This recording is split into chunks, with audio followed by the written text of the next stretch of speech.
It's not just about running. Reflections on Life and Change in Egypt by A.I. Shoukry. Narrated by Josh Berndt. Dedication. For her, who left us shocked and devastated. However, she gave us a lesson. Live for others, and those who bring happiness to others do not die. For my family, my parents, my wife, Hiba, our kids, Aisha, Mohammed, and Malik. May I bring happiness into your lives. Preface. I was half naked, wearing my shorts, running into the desert, shouting, "Freedom!" This is how the story ends. This book isn't just about running. It's about a runner's reflection on life and change in Egypt. It's a memoir about self-discovery and searching for freedom and the love of life. What started out as a typical midlife crisis turned into a passion, a lifestyle, and a personal journey. I was approaching my 40th birthday and wanted to get back in shape. 2 years previous, I couldn't even run 500 meters. Today, I'm in the best shape of my life. I have raced in 2 half marathons, and my next mission will be finishing a full marathon. When I say this book isn't just about running, I mean that it's also about family, friends, relationships, and work. It's about the integration of body, mind, and soul.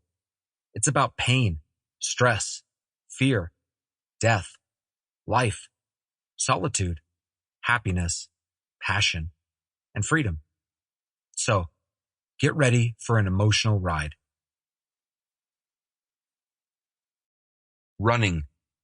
My first experience of running was in the 3rd grade, with the German school in Egypt, DEO, at its annual Giza Pyramids race, Pyramidenlauf. Almost all of the students used to take part in this race. I remember that at the start line, I stumbled and couldn't put my foot fully back in one shoe. The problem was my sneakers, which my mother had tightly double-laced before the race. I kept running with one foot partly out of the shoe. I was too shy to ask for help and continued running clumsily. Eventually, 1 kilometer before the finish line, I decided I'd had enough, as my foot had started to hurt.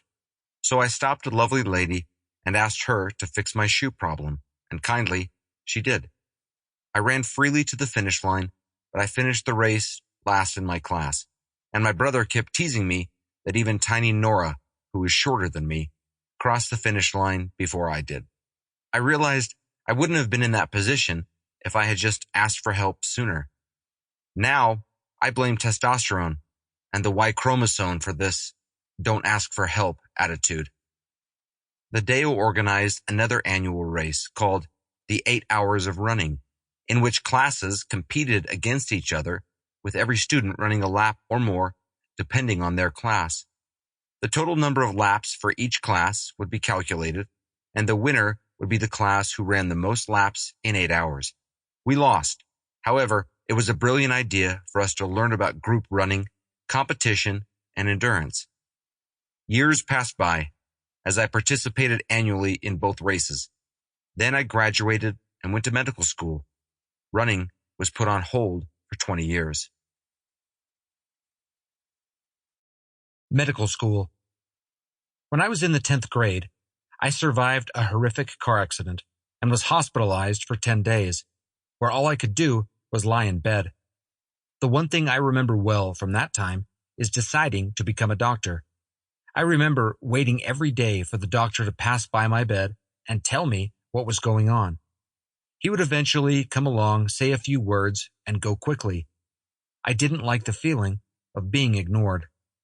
So I wanted to become a doctor to understand what was happening inside my body. In the following years, I didn't like biology, but I excelled in math and physics.